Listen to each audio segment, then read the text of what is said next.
All right. Good evening, everyone, or good late afternoon. We are live. Welcome to the sixth and final event in our six-part speaker series entitled Platform, an event series of socially engaged artists, collectives, and curators in conversation. We're honored to have you join us tonight for a presentation by People's Kitchen Collective.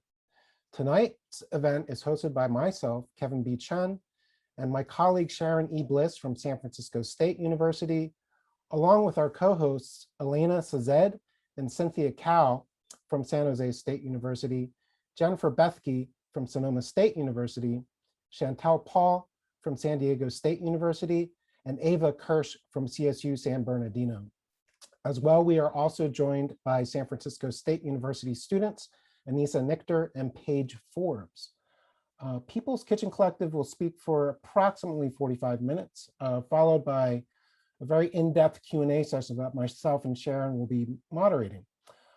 During the course of their presentation, we encourage you please to use the Q&A function on the bottom of your screen to post your questions.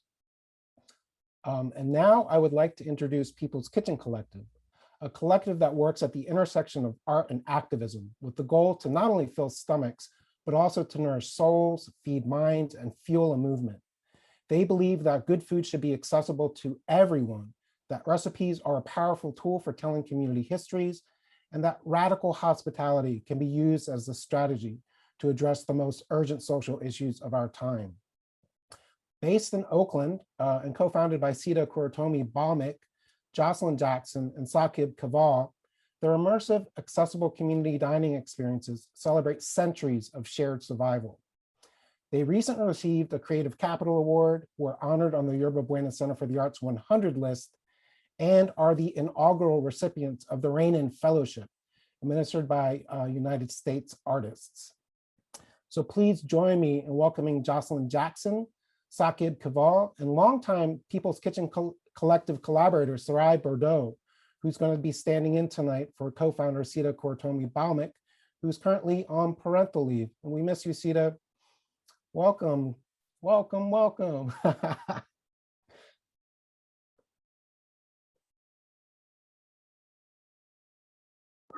Hello, hello, friends. Hello, everybody. Hey.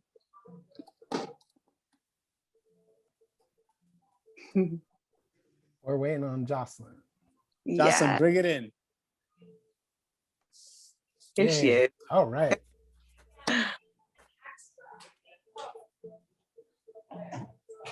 You're muted.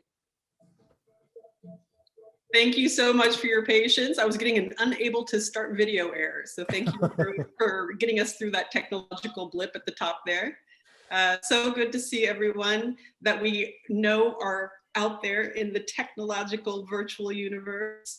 It is such a sweetness to be a part of this experience that feels so much within the wheelhouse of mutual aid, which is a whole bunch of folks resourced with arts institutions deciding to pivot to be even more connected to one another, to create partnerships that are in the very heart of sense making and world building by really creating this opportunity for folks to engage with us, our work, and to really understand what it is for the arts to be first responders in a society right now that, quite frankly, is on fire.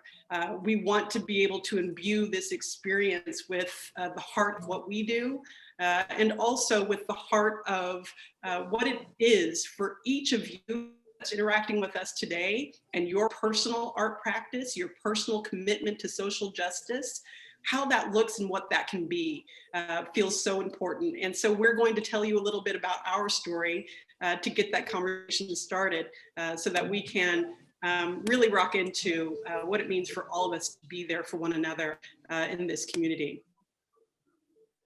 And we're going to start off with Saqib. Hey, thank you so much, JJ. So, I guess I should start with a little bit of background about who we are as People's Kitchen Collective and tell you about the beauty of like creating a program or a project that's had so many years in the making. So People's Kitchen Collective exists at the intersection of art, food, and social justice. We are a grassroots political project and community-based restaurant project and activist project. We're a lot. And I feel like we're one of those weird projects that, you know, the art world doesn't fully understand, the restaurant world doesn't fully understand, the activist world doesn't fully understand, because we're something in the middle of all of it. Sita Kuratomi Bhaumik, Jocelyn Jackson, and myself, Saqib Keval, we founded this collective project quite a few years ago. But really, like, the projects have been going on already for quite a few years. Sarai Bordeaux, fucking Sarai, that genius. We worked together. I mean, we met in college, and Sarai was one of the first people when I was thinking about the idea of People's Kitchen and what that could look like. Mind you, this is before pop-ups and before kind of this transient restaurant culture was really solidified. I was telling her about this idea of People's Kitchen, and she understood it from jump. She understood this role and this power and this radical possibility of gathering people of color to eat together, cook together. And basically, what is the potential of creating community in this beautiful way?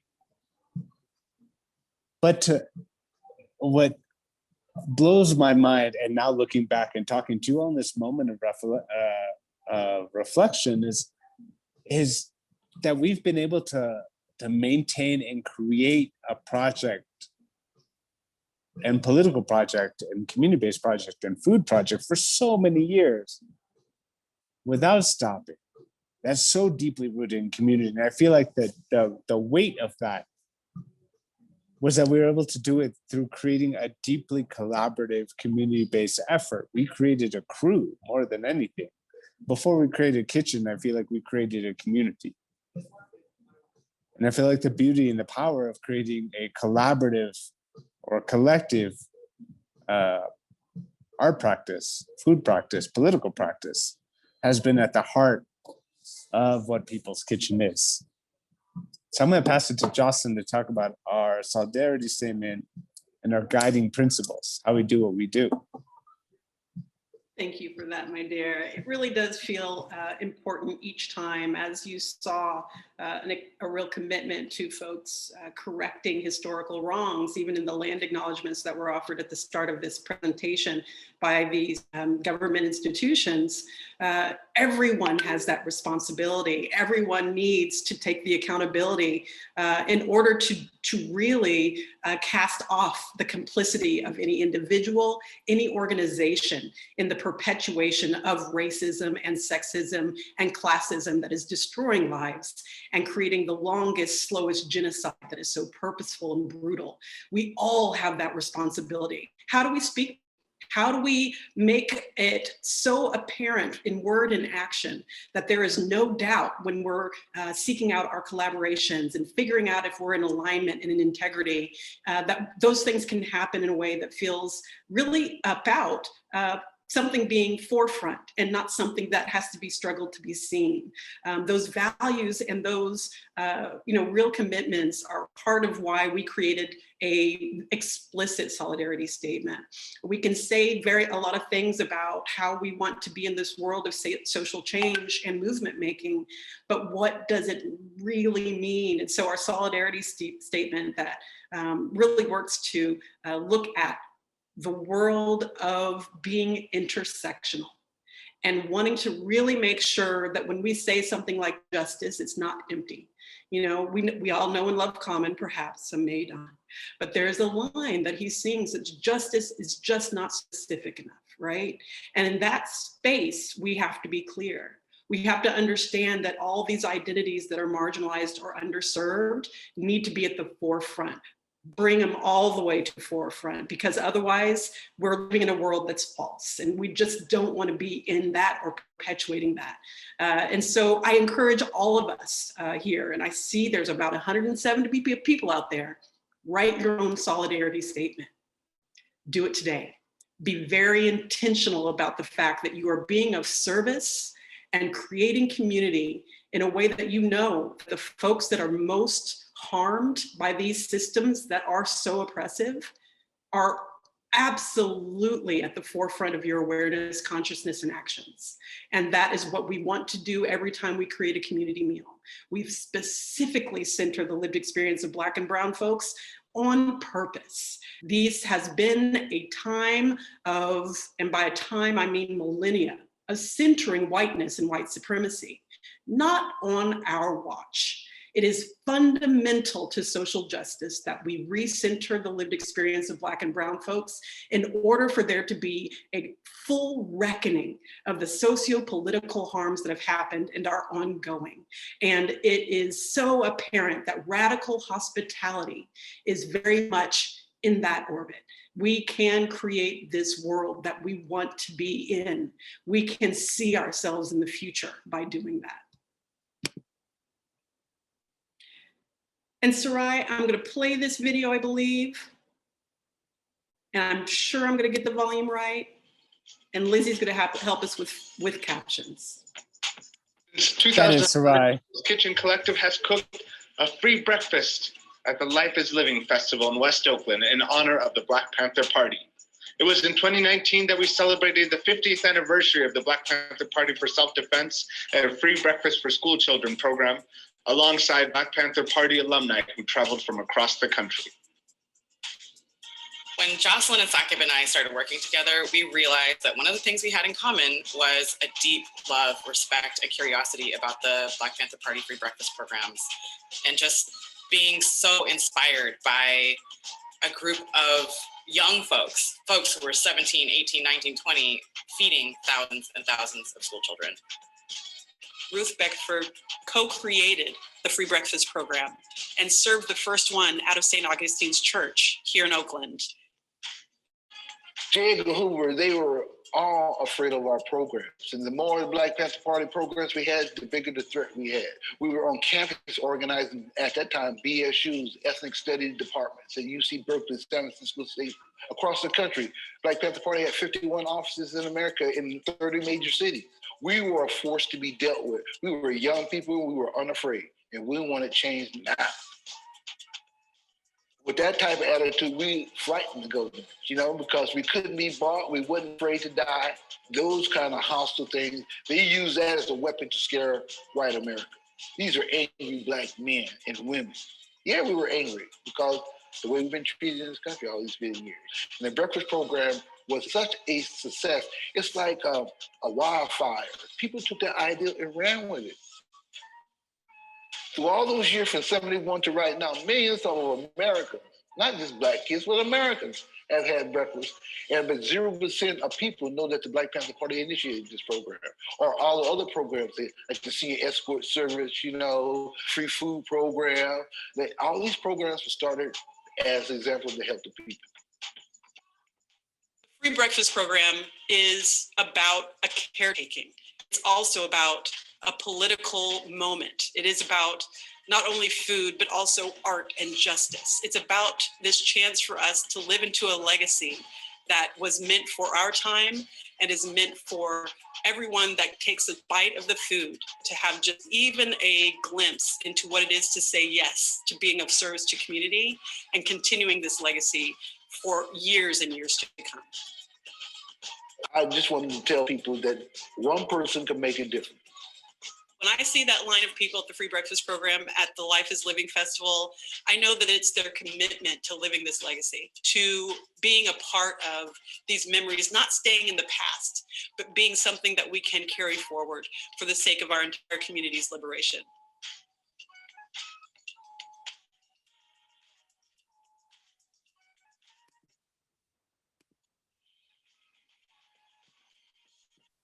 Yes, absolutely. So as was described in the video, there is an explicit connection that the People's Kitchen Collective has to the Black Panther Party, and the continuation of this legacy of these intersections between art and justice and food. Like, People's Kitchen is not reinventing the wheel. The Black Panther Party did not reinvent the wheel. what is happening here is a way to fix all the wobbles in the wheel that have disenfranchised folks in the community, folks in our neighborhoods, folks not being able to get food, not because there's not food, but because logistically people are racist and are upholding a system that does not want to provide access to what should rightfully be ours, should be the communities, right? So instilling that power is so important to the People's Kitchen Collective, that empowerment process in the cooking, in the service, that empowerment process is really something that is a continuation of the way that the Black Panther Party worked. And on the screen right now, we see a tribute to little Bobby Hutton, who was the first recruit of the Black Panther Party at 16 years of age. He offered his services as a treasurer for the Black Panther Party. And this is an example of connection to the way that our youth already have in their capacities ways to help move our movements forward. Their gift, their talents, their spark. Can we go back just a second, Jocelyn? Sorry. Thank you, my apologies. Their talent, their spark is something that when cultivated and when is nurtured, it becomes a natural part of the continuation of that legacy. Unfortunately, we're dealing with brutalities and outside forces, and little Bobby Hutton actually was a victim of police brutality, police violence, was murdered by the police. And somehow the narrative has been switched, like, okay, here's the sacrifice we're making to the movement, our dead youth, our dead bodies. And that is a narrative that the Black Panther Party and the People's Kitchen Collective is actively opposing, is actively putting out there. That is not our service to suffer. It is not our service to suffer to move forward this Black Power movement. What is really super important to see is that through the cultivation of our youth and through the cultivation of service, especially my role as a volunteer, like we're figuring ourselves out as we're in service. And folks like, little Bobby Hutton, community members in the Black Panther Party, they were able to find themselves in the struggle, find themselves in freedom while help building and moving the community forward. So those intersections are super important. We can go to the next slide. And we always want to honor the place that the youth have had in this resistance. And so here, the feeding of the youth, the protection of the youth, the starting of the seeing this need in the community where children were needing to be fed, that's not just something that the Black Panther Party was thinking about. That's something that Ruth Beckford was thinking about. That's something that other community members were thinking about, other church members. So again, all of these intersections are super important. And you can go down the line, you can see all these programs for survival, free breakfast. You have the busing, free busing to prisons program. You have healthcare, you have ambulance services, you have all of these, you have furniture, you have all of these ways that society has failed the people in the community. And you see the people restoring that and bringing that back with the foundation of feeding first, with the realization that if your belly is full, your heart can be full, your service attitude can be full. All of these things ripple throughout the community, right? So that is something that is super, super, super, super, super important. And what we see also in terms of the arts, we can go to the next slide.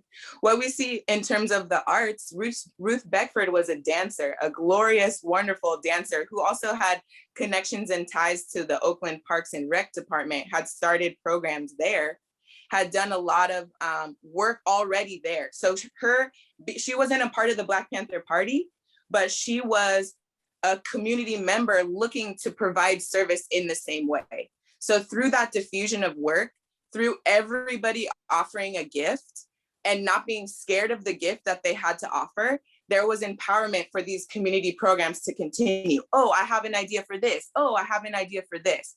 This is how it was super, super necessary or super, super possible for so many things to get done, is that so many people were willing to offer their gifts. So art was already interlinked in the community. Again, we're not reinventing the wheel. We are making the wheel, this racist wheel that was meant to fall apart when we got a chance to use it, that was meant to fall apart as soon as we figured out how to drive the car. Metaphors all day. It's super important for us to realize that we as a community figured out how to write that path, how to align those things. So Ruth Beckford, definitely an example of arts in the community, definitely an example of elders stepping in and stepping through, and this being not only an intersectional situation, but a generational situation. We can go to the next slide. And feel free, you guys, to jump in if I'm missing something. But what we saw and what we heard Bill Jennings say in the video is that that's dangerous, right? When you have so many people who are willing on all fronts to protect one another and provide for one another, oh my God, like if we didn't have to ask white people for anything, if we figured out ways to stay in a community and localize our efforts so that we could pivot and change and shift when we need to, without having to go through channels that are already racist and already built against us, that is dangerous. Danger. That's right, Danger. Sarai. Get it? Yes. Danger. Well, because a fundamental piece of that is people are self-determined and people are self-determining in their communities. So that implies individual self-respect, that implies individual dignity, that implies communal bonding, that implies people have worked out their business and are not afraid of the dirty laundry and the skeletons. That is like, that's freedom, right? So what do you get? You get this propaganda down on the bottom. They say free food are fairy tales. Okay, so here we see that our efforts are being diminished, just like our lives are diminished, right? No, we can't have possibly done this. We can't have possibly done this without white people. We can't have possibly done this without institutions. So they call it a fairy tale. They again are negating our experiences and negating the needs that we have in the way that we've come to take care of our own needs. Free health clinic, okay? Right on Youth, Right on Revolution, Kansas City, these programs were everywhere. They were spreading everywhere, right? So we know, I saw a comment in the chat talking about J. Edgar Hoover. Yes, this is the scared, the fear that white people already have of us, even without us coming together, is on level 10, right?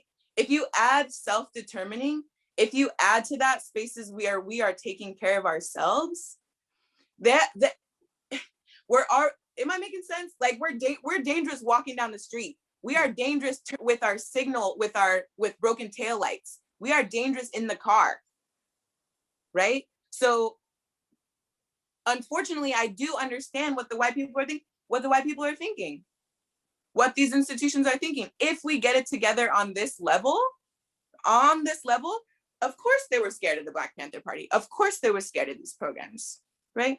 So we can go to the next slide. Woo! So if we call in our elders and we call in our ancestors right now in each and every space,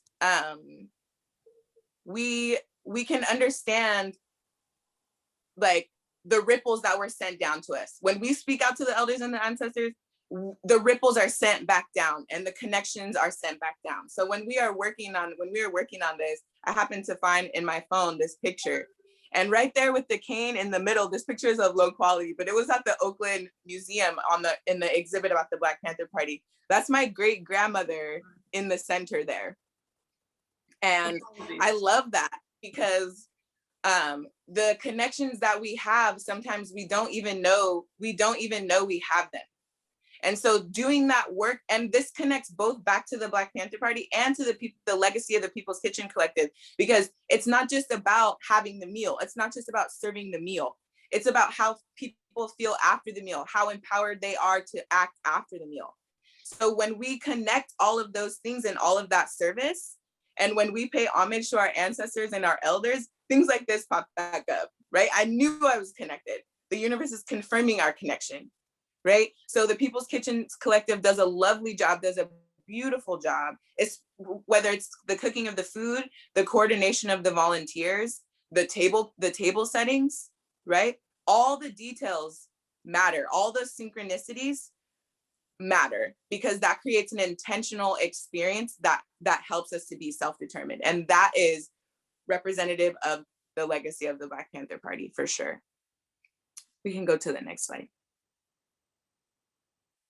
So when we think too, like when we think about, and please let me know if I'm making sense. Like I can't, so I'm just talking. So I feel like the chats are I saying, feel like I'm doing it. yeah, the But, chats are saying, I'm with you, I hear you, and I'm following you.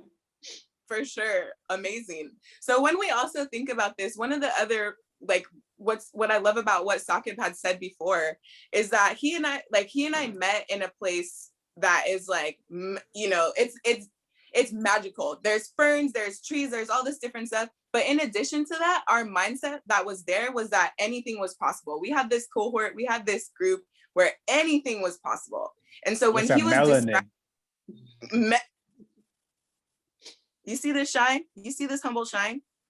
But when we were discussing the different things, of course it made sense because we were so willing to expand our minds to a level where we were thinking of what the possibilities were. So with the series of meals that the People's Kitchen Collective put on, it is representative, and it is reminiscent of these kind of survival conferences that the Black Panther Party had going on. Because it's not just the food, it's the skill share, it's the art, it's the everybody understanding who dyed the textiles and why there's an altar, right? So we have a huge culture of conferencing now. We have a huge of webinars now, a huge conference of that, a huge culture of that. But these things really started conferencing, like really started for people to be able to survive, to talk about strategy, to be able to move forward.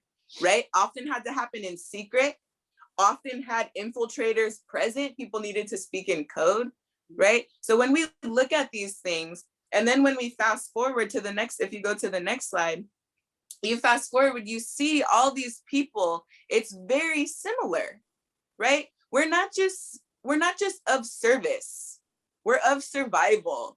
Like we're of a thriving situation at this point. So when you see all the people, there's me right there with my shades. You better go, girl. That's when I had hair. I don't have any anymore. But when you see this, you see the colors, you see the smiles. And shout out to Sana and to Fox Nikai for the, some of the shots and some of the films. But this legacy of banding together and continuing on in a way that you don't know what's going to happen the next minute, the next hour, the next day, but because you have such a sense of community, because you have such a vision, you're able to push and to press on. And it's rough, right? Like what we are facing, we continue to think it's unprecedented. But when we think about what our ancestors held on their shoulders and the different things that legacies of enslavement and legacies of colonization, we're seeing the reiterations of that. We're seeing the manifestations of that, right? So this is not the oppression like Olympics. I will not say our struggle is, worse, but I will say that the way the People's Kitchen Collective is interacting with that is shifting the way that we are able to see each other. Because there was problems, of course, in the Black Panther Party. The intersections of people's identities were not always welcome. There were, issues of sexism, issues of colorism, all the different things happened. But what was happening also was the conversations around that, the hard conversations. And people were like, nah, we got to think about this again. And so in that legacy, the People's Kitchen Collective has been able to have hard conversations. And also, like Saqib, I believe, is going to talk about in the next slide, also move to a space where we're really assessing the needs of the people working for People's Kitchen Collective, like coordinators, what's on our shoulders, what's on, the founders' shoulders, and what the needs of the community are. And so that we can all be of mutual regard and of mutual aid, right? Sometimes we think that we're all alone. And this project, getting to be a part of the People's Kitchen Collective, has shown that that's far from the case, And so, yeah, with that, I'm so grateful to have been around to witness the iterations and to witness the power and the legacy that has come through working, especially with the Life is Living Festival. So on that note, we could go to the next slide. And Sarai, thank you for that, because I want to also highlight the fact that Sarai is, she is a scholar in regards to the Panthers, in regards to the upcoming project that we're working on with Octavia Butler being the resource material. And so I want to encourage Sarai, maybe you can bring up into the chat the link to the site that's attached to peopleskitchencollective.com, where a lot of your research about the Panthers and present mutual aid shows up, as well as the link to the solidarity statement. I didn't put that in when I was speaking of that. Thank you for that, because it is all these folks in our crew, the PKC crew, coming together with all of our talents and gifts. And let me tell you, multi-passionate folks, multidisciplinary approaches to purpose and passion. And Sarai is thank goodness, granted us insight into how that she navigates that in her life and has paired it to what we've created. And Saqib, when it comes to the 50th anniversary, what you got to say? Oh, I have so much to say. Are you all ready? Hold on to your butts. Let's get it in. But before I say anything, I mean, I can't say anything without acknowledging that my mom, Dr. Saqib Keval, is in the chat right now. Everyone give a shout out to Dr. Fazia. I mean, I'm smart generally sometimes, but Dr. Saqib Keval is a real deal. I am because she's a genius. And this is the way she raised me. So all your emails and complaints can go out to Dr. Saqib Keval. Retired, but you can find her online. So People's Kitchen Collective really is rooted in the legacy of the Black Panther Party for self-defense. We don't exist without the Black Panther Party for self-defense. I need you all to understand that our understanding of art, social practice art, the use of public space, the use of politics as a political tool doesn't exist without the Red Guard, without the American Indian movement, without the Black Panther Party, without the Brown Berets, without the Gutter Party, without the SF Diggers. We stand on the shoulders of giants. Our work as artists, as activists, as community leaders, as people who bring people together around the issues of justice and liberation and the creation of culture. We are following a legacy that has been laid down through our ancestors, right? Through our leaders, through the people who continue to teach us, who continue to exist. I feel like we're in this moment and we can't talk about the free breakfast program without talking about the positionality of the Panthers in our current social kind of imagination, right? We think about Panthers as something that has been. The Panthers were. No, the Panthers are. The Panthers exist. The Panthers continue to fight, and the Panthers continue to be locked up in prison without our support. We need to be continuing to fight for the liberation for our Panther elders that are still in prison. We're still continuing this fight and who still need our help. The People's Kitchen Collective and a program like the Free Breakfast Program continues and exists purely because we have our elders, our leaders, our ancestors who laid this groundwork for us today. So this is the vein that the People's Kitchen Collective tries to tap into. This is what we try to embody, this monumental legacy that has been laid out for us, all of us. I'm including all of you in this and chat together because you wouldn't be here if this didn't interest you. This is our responsibility. There is no time but now. We are in a time to build nation. We're in time to build community. And this is the work we urgently need to be doing. There's a mantle that we need to be carrying.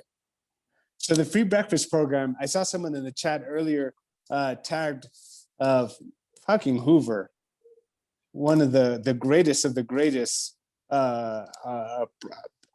oppressors, really, who talked about the Panthers in June 15, 1969, said that the Panthers were the greatest threat to the domestic, the internal security of the national, internal security of the U.S., not internal, greatest domestic threat to national security for the United States. That's the way he said it.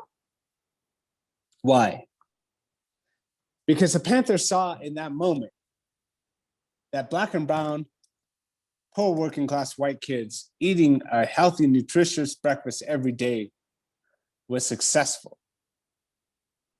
The Panthers built their survival programs. They said survival pending revolution. They had over 50 programs And then when you look nationwide, it was much more than that. But they were looking at programs to get their communities from the suffering that they were living in to just see the light.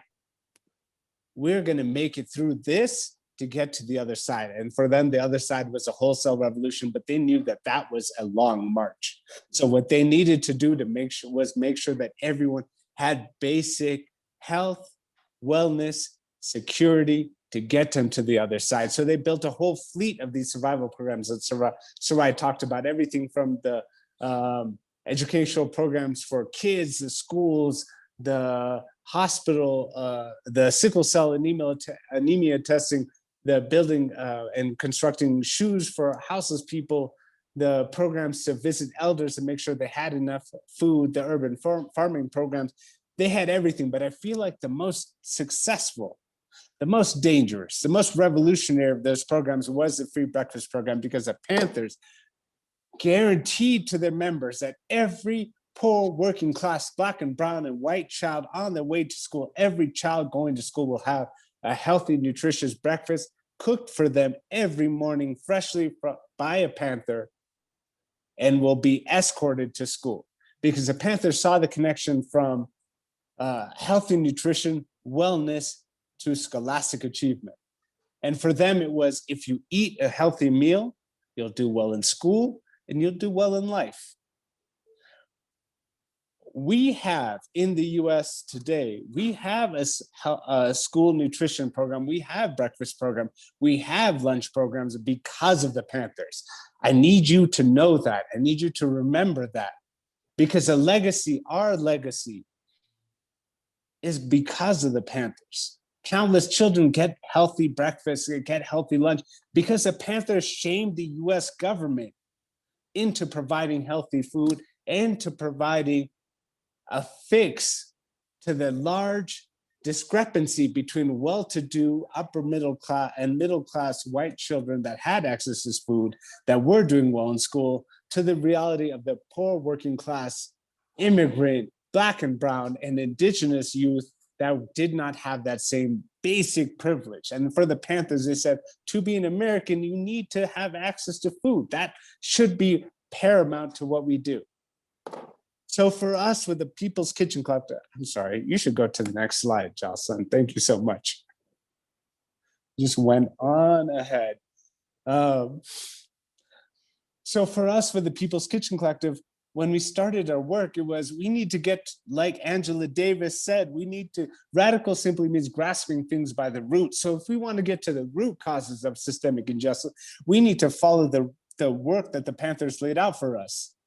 And for them, their guiding light was their survival programs, was the breakfast program. The breakfast program was a mantle that they put on. And I need you all to understand, because I know we have a lot of melanin and a variety of melanin in the crowd, but I need you to understand this wasn't just a Black and brown project, right? The Panthers did the free breakfast program because they were inspired by Huey Newton.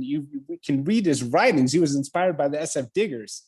It's a bunch of hippie white folks in the Tenderloin in San Francisco, in Golden Gate Park, that saw that their political ideals were like, we need to make sure our people have food. And they saw that, like, you can't have free love until you have free food, until people are fed. You can't have the political uprisings that the hippies were aspiring for, that they were organizing for, that the radical politics of their work was making sure that people were loved. And they saw love as being fed. And the Panthers saw that, and they worked with the Diggers. And the Diggers really stepped up, and they helped the Panthers establish all of the infrastructure that needed for the first free breakfast program in St. Augustine Church. So for People's Kitchen Collective, when we picked up this mantle, is okay, we need to do a yearly free breakfast program. We need to be big, we need to be impactful. So this is what we were doing at Little Bobby Hutton Park in West Oakland, was making sure that once a year, at least, we could gather together Panther elders, we could gather together young Panthers, we could gather together a community inspired by the Panthers, and we could cook in this legacy of self-determination, this legacy of rebellion, this legacy of liberation through food and community. But then we had the fires, we've had so many disruptions, right? We've had the fires, we've had the pandemic. So there's this quick pivot of making sure that we take the lessons that the Panthers taught us of survival through mutual aid and community, and survival through community as a collective project, and create infrastructure and projects and systems where we could provide food to those most in need throughout the pandemic and throughout the fire seasons in California. And this is this idea. Sorry, Jocelyn, next slide, please. Thank you. And this is what we've been rooting ourselves in this moment of feeling lost. I feel like we're in this moment where so many food projects, so many political projects, so many art projects have been grappling with what it means to exist during the pandemic. And we need to understand that the Panthers, and I mean, we need to follow what our teachers have laid out for us. The Panthers saw liberation through the arts. They saw liberation as, I mean, I guess we would now call it a social practice art project, but liberation as an artistic project.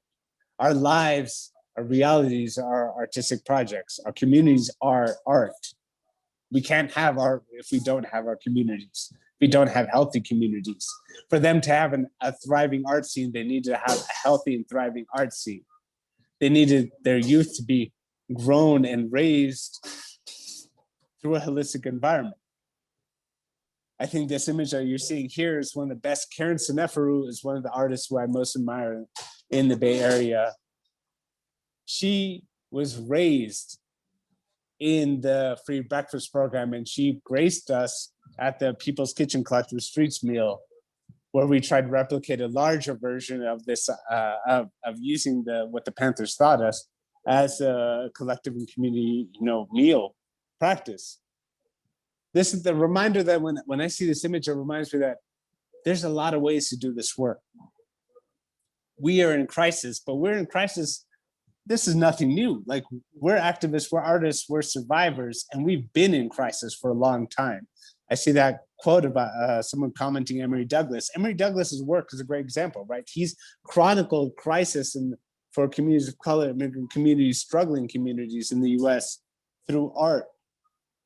And us as artists, as people who are interested in supporting the arts and interested in supporting communities of color, we need to understand that what we're doing right now is nothing new.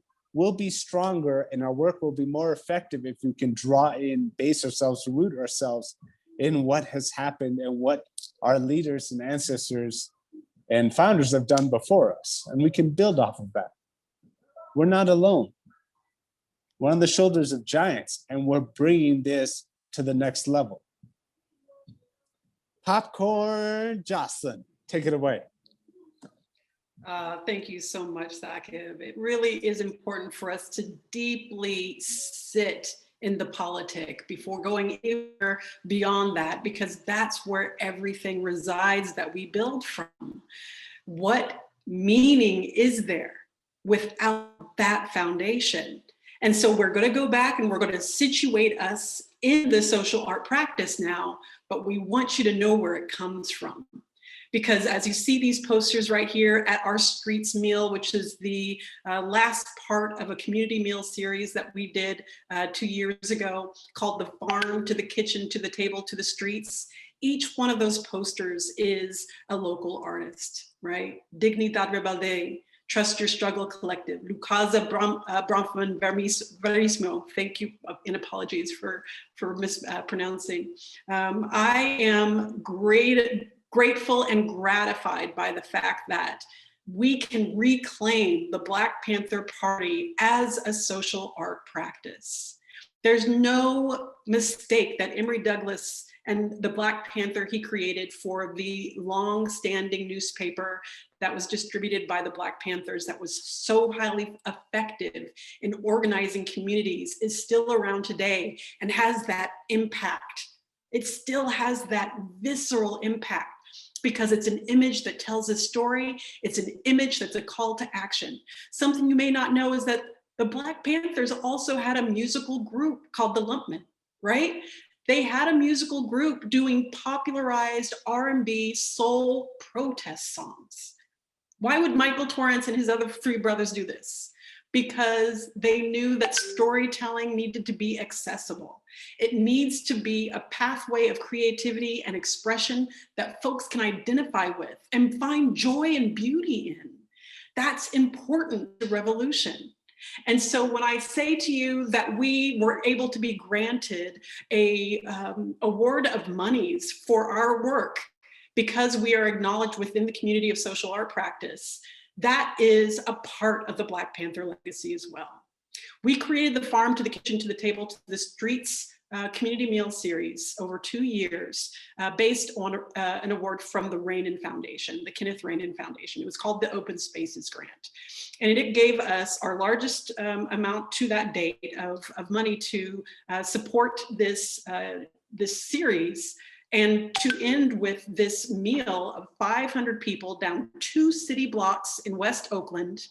And for that to be a table that bisected the intersection where Lil Bobby Hutton was shot dead by police.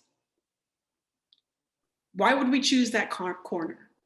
Why would we choose the birthday of Yuri Kochiyama and Malcolm X when Malcolm X died in the lap of Yuri Kochiyama? Why do we choose that? We do it on purpose because for millennia, our peoples, our communities have been right at the convergence of joy and sorrow, of the brutality of mourning as well as celebration. We have to claim these spaces in order to have a liberated expression of our survival. And so it means so much to us that we're able to be supported by arts institutions and granting institutions to acknowledge the importance of that, and that artistic practice is a liberatory space.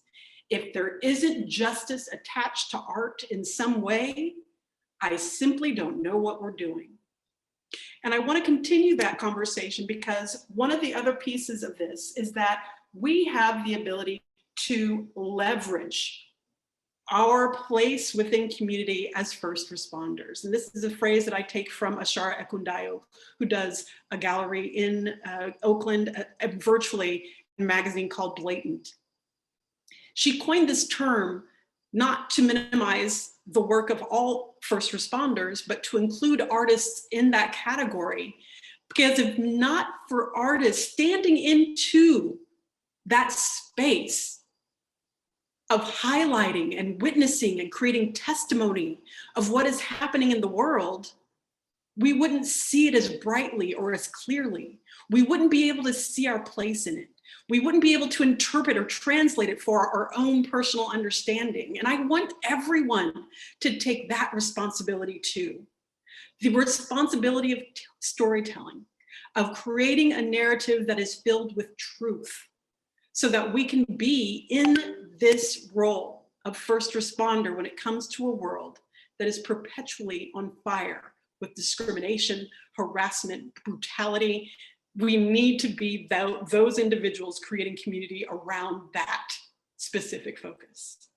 And so when we see these intergenerational photos of our table meal that was created around Executive Order 9066, many of you know that was the executive order that dictated Japanese internment. Such a pretty word, internment. Not such a pretty practice, right? But we need to be in that conversation of what's happened in the past in order for us to acknowledge things in the present, like the Muslim ban. Another executive order with this similar impact, generations later. We need to have those 2 groups of people and those 2 similar movements at the same table, having the conversations about how we create this circumstance where it never happens again.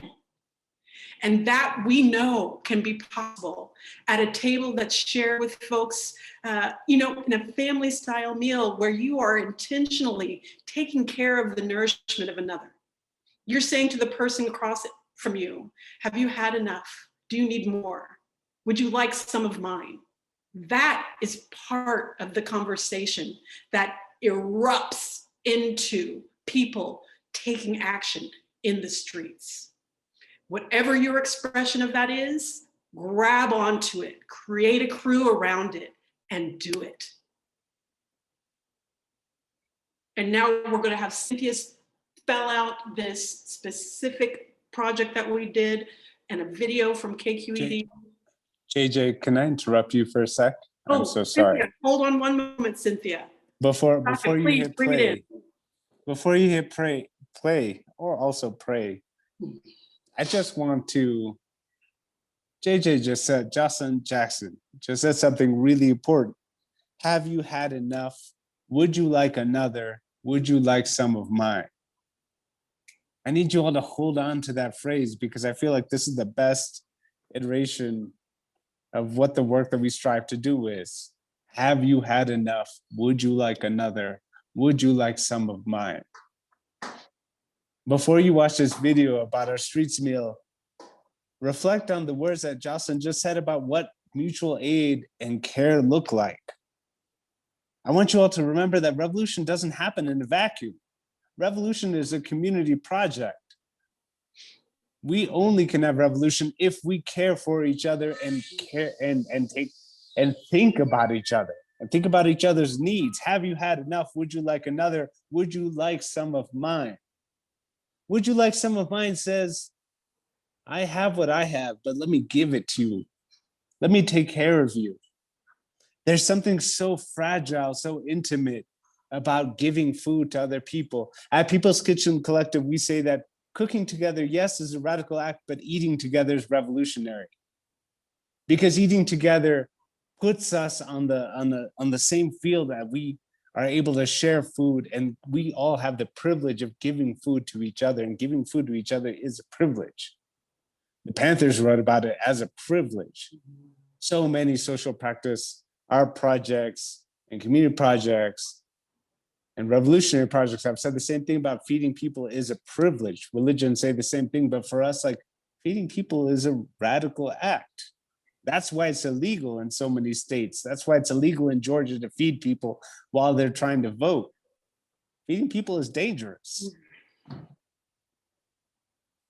Have you had enough? Would you like another? Can I give you some of mine?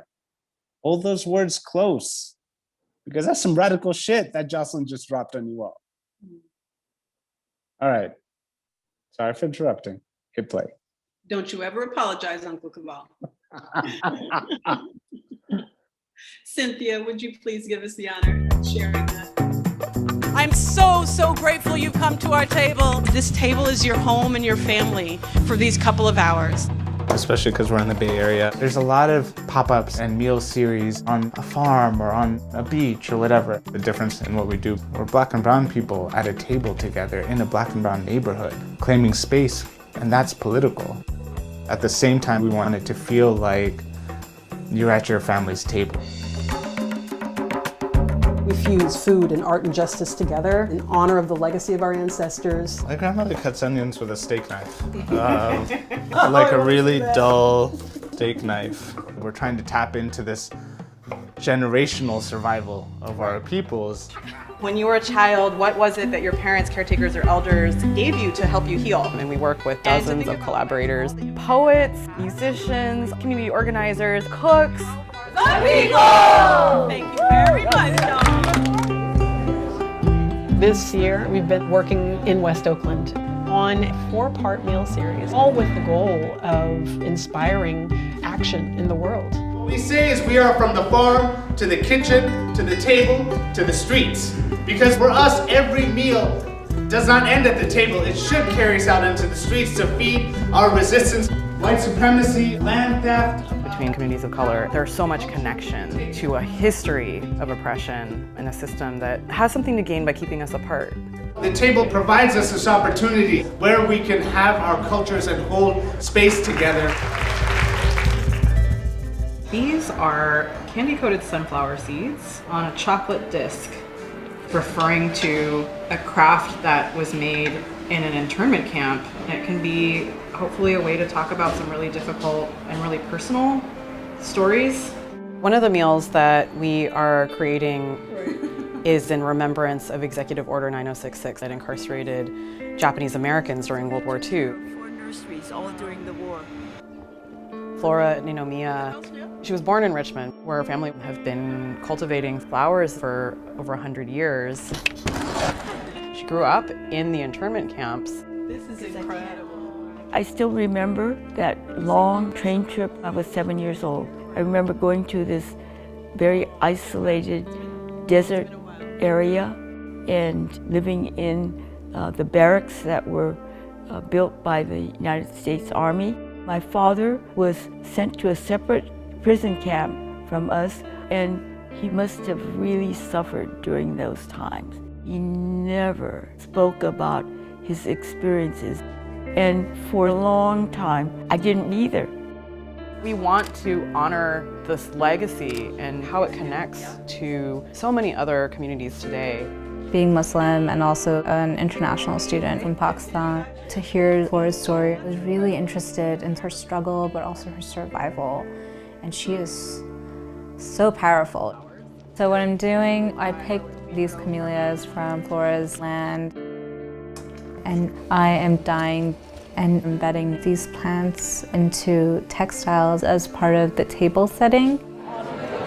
So the next course that's coming out is inspired by the crafts that were made in camp. And this meal is so important because it's such a great show of solidarity. And try not to cross. Try not to cross. Yeah, try not to cross. Like that? Yeah. The Muslim travel ban and the idea that we don't belong here. That's how the Japanese were seen. We're part of the same struggle. Misha, her wonderful fabric, wrapped up our dessert course. I untied the furoshki, and then there was this wonderful dessert from my childhood. And this is a dark bead. Even though we were focusing on and really giving voice to a Japanese American experience, everybody who came just had respect for each other. The Nikkei resistors are opposed to all forms of social injustice. And the sense that everybody's story was important. Nobody mattered more than anybody else in the space. And the food that was served today, to me, is my soul food. So I thank you for that. Can you raise your hand if you're working as a server, working and taking care of the tables? We have been building to this last meal called Streets, a 500-person meal down a city block. Welcome, everyone. I'd like to invite you to take your seats. This long table is an imprint. The street is a reminder of what we've collectively been creating together in the face of eviction and displacement and gentrification in the neighborhood. We want it to feel like the living room of West Oakland this afternoon. And as we think about what home and public means... Because this land was originally indigenous land. The first taste is a indigenous tea, and the first honor is to the Ohlone people. Generations of young people can grow up empowered to be Ohlone, to be of this land, and know that they're home. And the menu is inspired by the Black Panther Party free breakfast program. Cornbread and collard greens and pulled chicken with a homemade barbecue sauce. A salad with the tamarind dressing. These are recipes of resilience. The strength of our communities is at its heart the meals that we share together. The Panthers recognize that with the free breakfast program for school children and People's Kitchen Collective. We try to continue that work and that legacy. We are gathered here at this intersection of 28th and Magnolia for many different reasons. 50 years ago, little Bobby Hutton was shot at this intersection. There was a shooting that happened here between the Black Panther Party for Self-Defense and OPD, and little Bobby Hutton was shot and killed. There were 1,500 rounds of bullets shot into the intersection.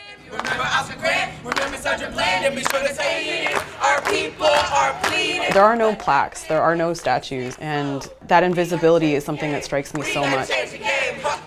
When there are no monuments here, we hold that memory. We eat to hold that memory. We cook to continue that memory. Every meal, we want you to be fed and your mind to be nourished. We want you to be moved out into a place where you're publicly advocating for the issues that matter. So we're asking everyone, hold a poster way up high. The remedies are in our kitchens. And now we dance.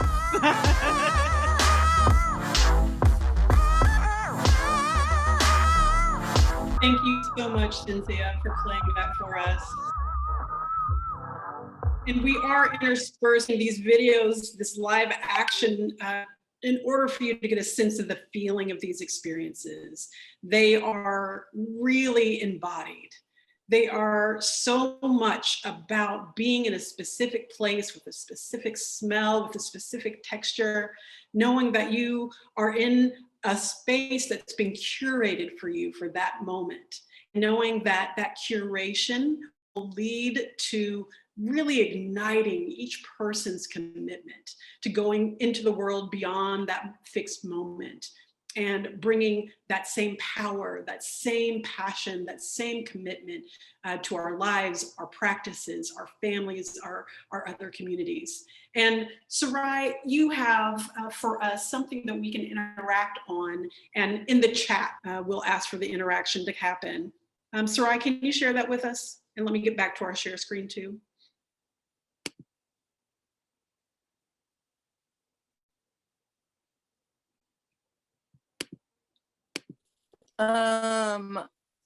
Really quickly, I think, is it on my side? Can you guys hear me still? Yes. I can hear you. Am I cutting out at all? Great. No, you're all good. Oh, okay, for sure.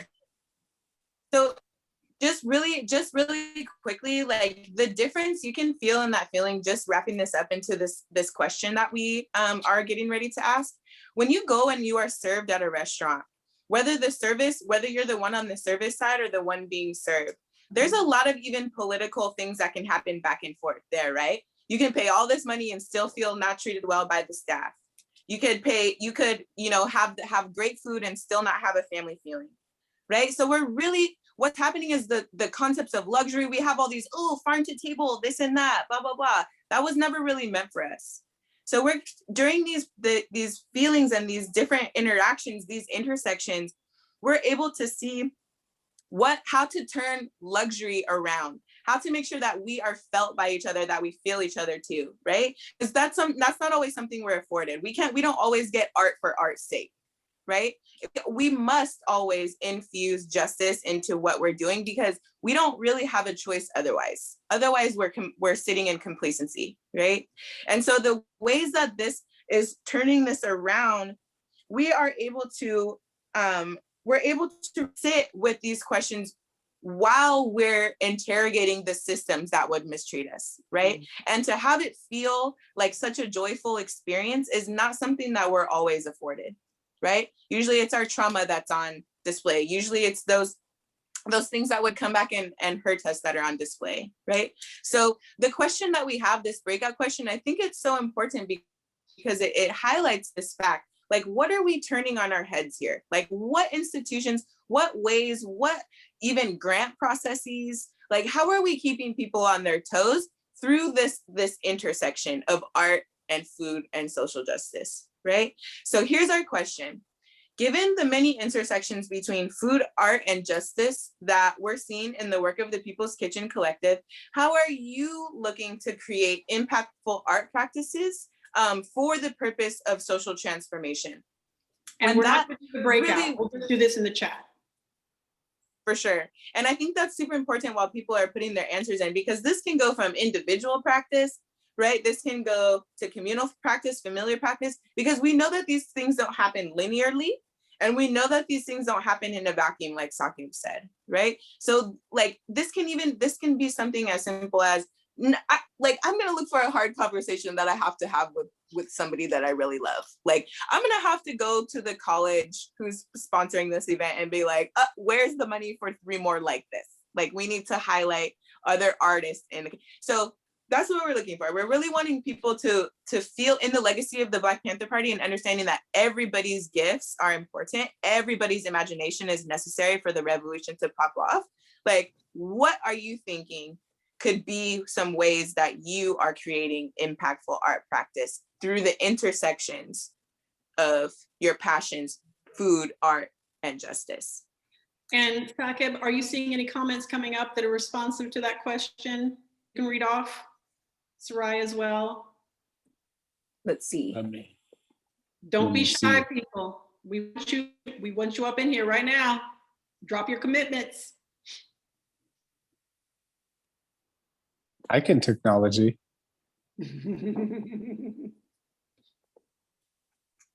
Acknowledging undermined cultures in my art or statements.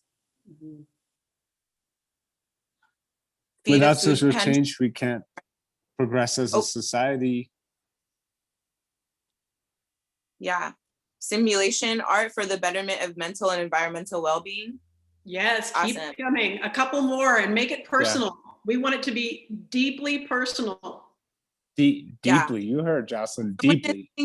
No saying that oh, sorry. Someone is saying that they're feeling buried. That is real. Like, that is super real. Even the unburying, like the digging out is part of that. It's everything. Trust. That's a process that we need folks to be doing. So high five for you.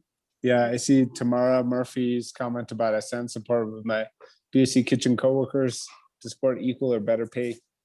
I mean, that's the thing, like that the model that I think it's really important for us to recognize that restaurants, right, they're based off of this is someone who's runs a restaurant and is about to open another one. Like the restaurant model is based off of the French military and colonial concept, right? But we also have someone saying that restaurant that HSU.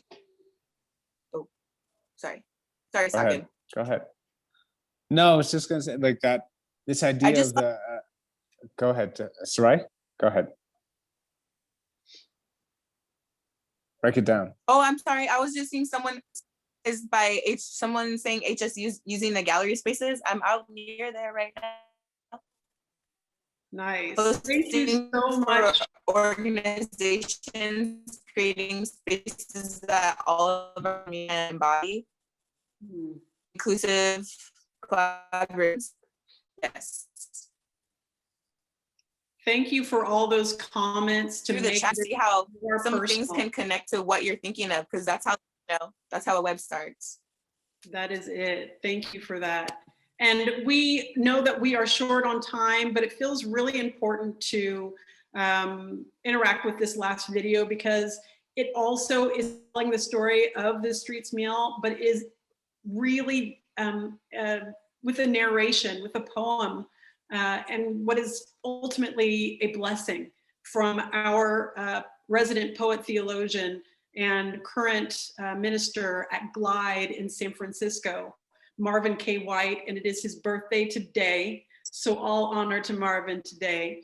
And we want you to hear this poem. The images are important, but please pay attention to the words. It is a poem called Gather Together, and it is very much going to the heart of what we do as a collective and what we want to see in the world as a result of the collective art practice that we undertake and that we believe in so much to create change and liberation for all of us collectively.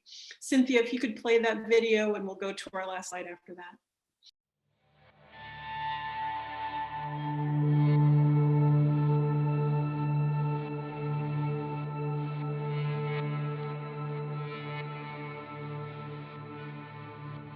Gather together and call the name. The Acorn Project's Campbell Village Court, Cypress Village. Gather together and call the name. Clawson and the Desert Yard. Gather together and call the name. Dogtown and Ghost Town and Foster. Gather together and call the name. Prescott, Port, and Ralph Bunch. Look for all the same differences in our bodies. Lips that we know are full with kiss, noses that we know swell and shine, foreheads that soak sun and reflect moon, hair that naps tight with curl. Be told we are sons and daughters from a long line of sons and daughters. We who have been taught to forget are remembering our own today, and we will tell and retell, write and overwrite our stories and our histories and our recipes. And it looks like you, brown and browner. It smelled like you, earth and musk. It's strong like you, backs and shoulders. It's soft like you, hold and stroke. It sound like you, Esther's Orbit Lounge, drums and jazz. Do you hear it today? In the song that swayed to, the song that makes you close your eyes, shake your head and slow nose and beg to have your burdens lifted to. It's a song that lulled the baby on the hip, the song that saved the captured on the ship. It's the song that said, tonight we run to freedom, and the night and the song has always been ours. The no more auction block for me, the precious Lord, take my hand, the come by here, Lord, come by here. Do you hear it tonight? Do you feel it tonight? It's rolling in like a spirit riding a storm through West Oakland. Listen to the calm in your bones. Listen to the trees cry, and they do. Listen to all things that warn you to hold on, and hold on to him and to her like this, like sea gripping land, like night blanketing stars, like shore spreading, pulling rivers through, like east and west wind fighting to hold on to one another as they turn in wild tornado. Can you feel it just like justice and the shakes before an earthquake? Can you feel it like coming home from jail and the itch in your palm when payday is near? Can you feel it just like the still confounding prophetic, like the still bird song before an eruption? Can you feel it rolling in like a spirit riding a storm? The tear, the anger, the veil, the funeral, the eulogy, the food, the cremation, the scattering, the babies, the rebirth, the re-entry, the return, the beloved, the bashed, the fight, the guns, the vigil, the night, the march, the protest, the growth, the scream, the community, the voices, the prayer, the hold, the strength, the night, the farm, the table, the street. And you, who have prayed to sun gods, know that love is nothing if not a ritual. And you who have held on to centuries know that survival is nothing new. And you who have gone inside one another know that it is deep enough to hide one another. So gather together and call the name, son and daughter, in the club and bar, until it burns in the roof of our mouths. Gather together and call the name, father and mother, in the home and house, until it melts like butter candy under the tongue. Gather together and call the name, grandfather and grandmother, in the kitchen and in the shed, until it runs through thick like blood. Gather together and call the name, uncle and aunt, in the church and choir, until it raises our voices and cries to gospel. Gather together and call the name, brother and sister, in the park and bush, until our tastes are all satisfied. Gather together and call the names until.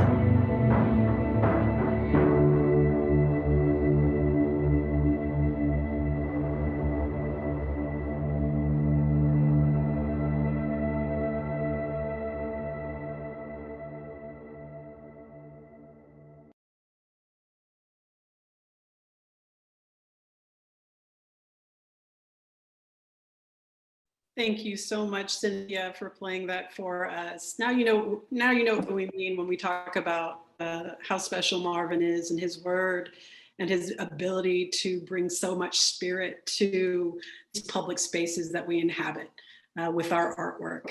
It's so important to have these collaborations so that it can feel even more true.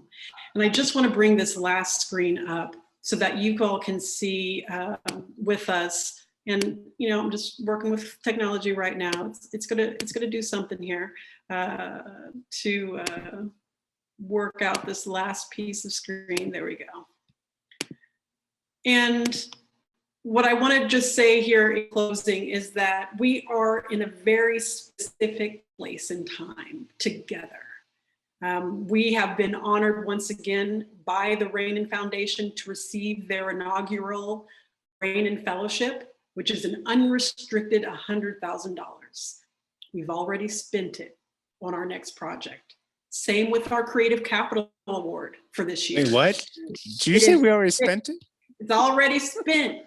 Oh, These man. are movies that are ephemeral, but powerful. They are already spent. No matter how much you give us, it will be spent on community already. And that, in this instance, our upcoming project called Seed.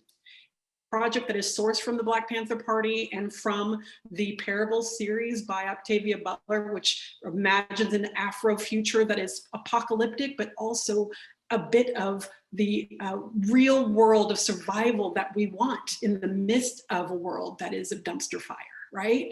We want to be able to create and build a world together with this next project that is a level beyond what we did in the past, that really manifests what it is for collective care, mutual aid, radical hospitality, to dip into the revolutionary net that we absolutely require in order for this world to be okay. Are there any final words that you'd like to share, Sarai, Saqib, before we move to our Q&A? Just really quick, just like highlighting what Marvin said really fast, like that spirituality piece, like the prayer often comes sometimes either at the beginning or at the end, but like please know that like the entire what we're talking about is a prayer.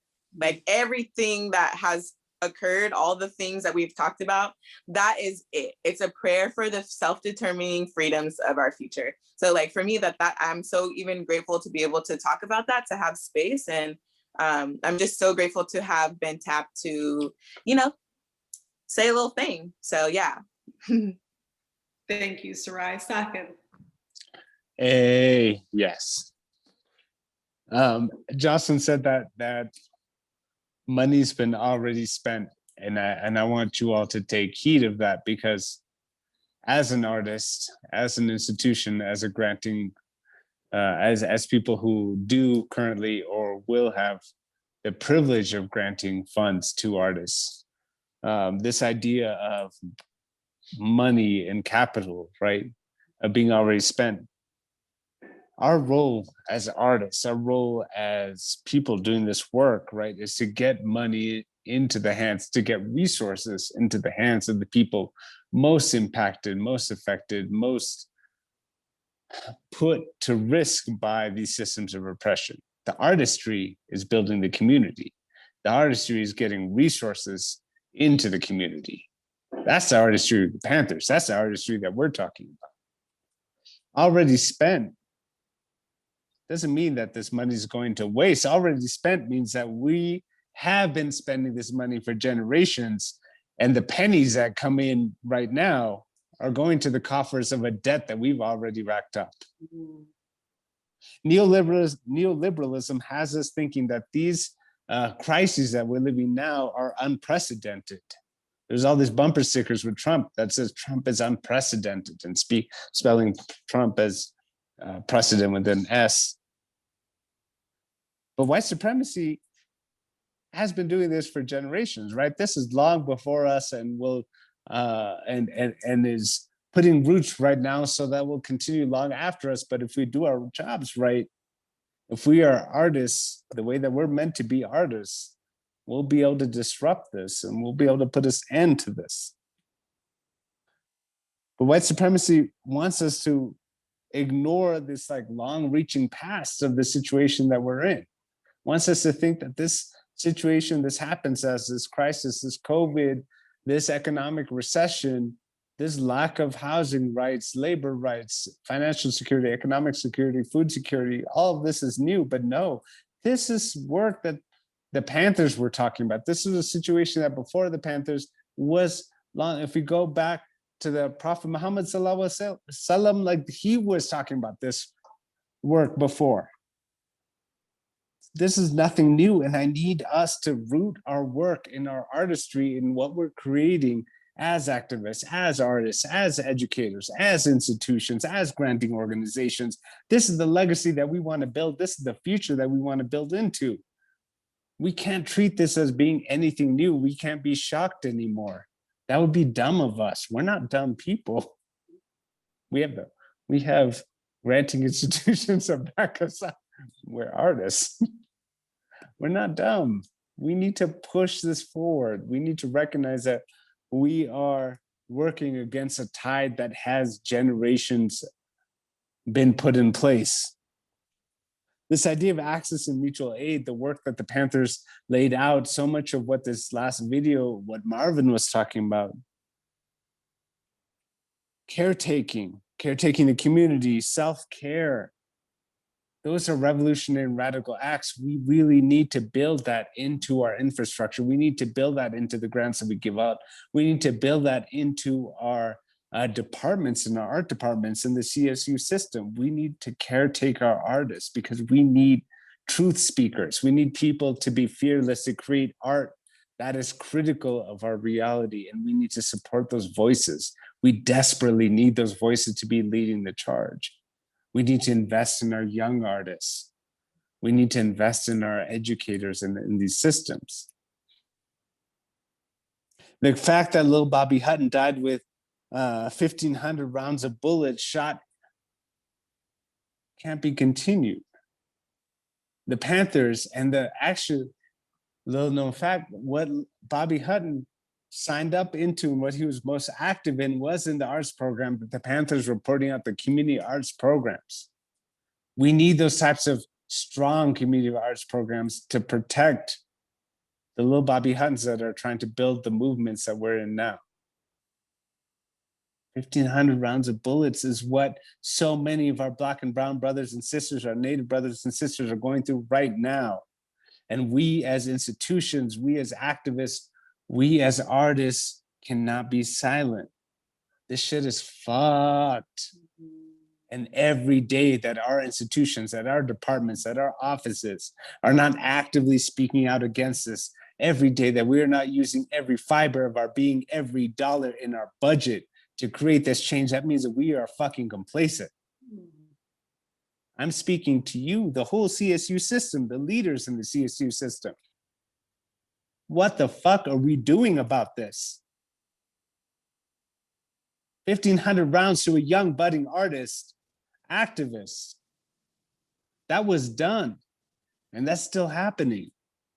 I desperately need this point to land home so that you take this back to your staff meetings, to your classrooms, to your virtual seminars, and say, what the fuck are we doing in our class to create this change?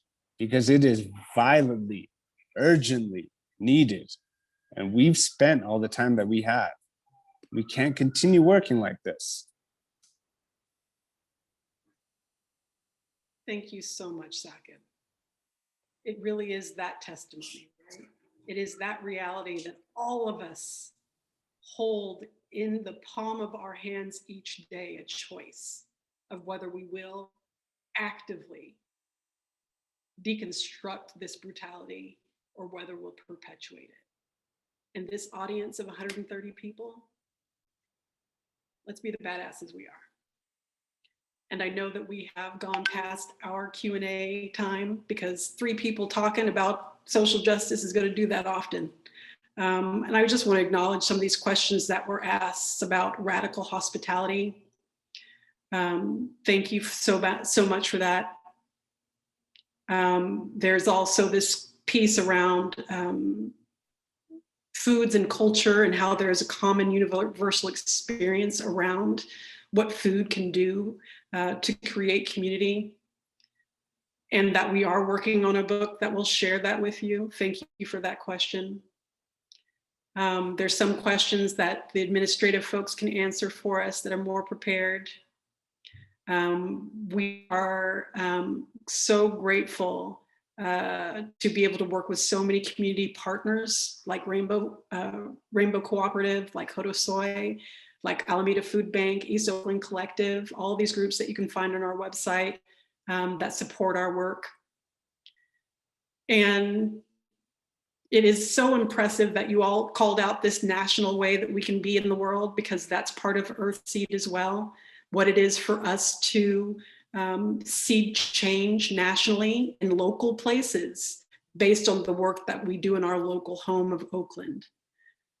And it really feels important to answer this last question, because it talks about this idea of change within predominantly white institutions, characterized as an ivory tower here. What I want to share with you to conclude is that every institution has been built on the presumption of white supremacy, every single one. These PWIs serve a purpose that can really generate so much opportunity right now, because it's your chance to turn what is presumed upside down. When you see the white gallery walls, instead think about the streets. When you see this opportunity to participate in scholarship in academia, see an opportunity to educate the people. Turn it all on its head. Use the resources to really provide interventions that are source for radical change instead of the perpetuation of these systems that are brutalizing our communities. Do it every single day. And I want to turn to Kevin. I know, Kevin, that you had dreams of how this time would be split in half, and we didn't quite do that, but I'd love to hear from you of what your final thoughts are. Just again, incredible thanks to the clarity of your words, of your actions, of your foundational positioning, and also for your visioning for the future of survival. You know, I've known Sita for many, many years, and it was just incredibly exciting to watch this amazing progression of an incredible grassroots DIY positioning of the work that you do get noticed by these big, big creative capital, the Rainin Foundation, United States artists. I am so happy that the sky is the limit for what can happen with PKC. And just again, thank you so much for really ending off our speaker series for the academic year 2020-2021 on the most amazing positive note. Thank you so much, Kevin, and the entire consortium. We know how much hard work went into this, how much you had to change the systems in order to make this pivot occur. So all honor to the process of already starting that process, the real work of deconstructing presumptions of what's possible. Let's do it together. Let's do it together. Great. Thank you so much for having us. Thank you, Jocelyn. Thank you, Saqib. And thank you, Sarai, from wherever you are dialing in from. And thank you, Dr. Sita Keval, in the chat. So I'm going to turn over the camera to Elena Sazed, who's the director of the galleries at San Jose State University. On behalf of Consortium, a collaboration of 19 Cal State University art galleries and museums, thank you to the members of People's Kitchen Collective for your inspiring conversation this evening. Thank you to the co-hosts of this evening's talk, Kevin Chen and Sharon Bliss at San Francisco State University, Ava Kirsch at CSU San Bernardino, Jennifer Bethke at Sonoma State University, Chantal Paul at San Diego State University, and to our webinar team behind the scenes, Cynthia Cow, Anissa Nichter, and Paige Forbes. A big thank you to all of the attendees for your comments and thought-provoking questions, and to all the presenters of the 2020-2021 Platform Speaker Series. All recordings for the season series can be found at www.cpp.edu/platform. We look forward to connecting with all of you next academic year and to continuing to engage students, faculty, staff, and communities throughout the CSU system through visual arts-based dialogue. Thank you and good night.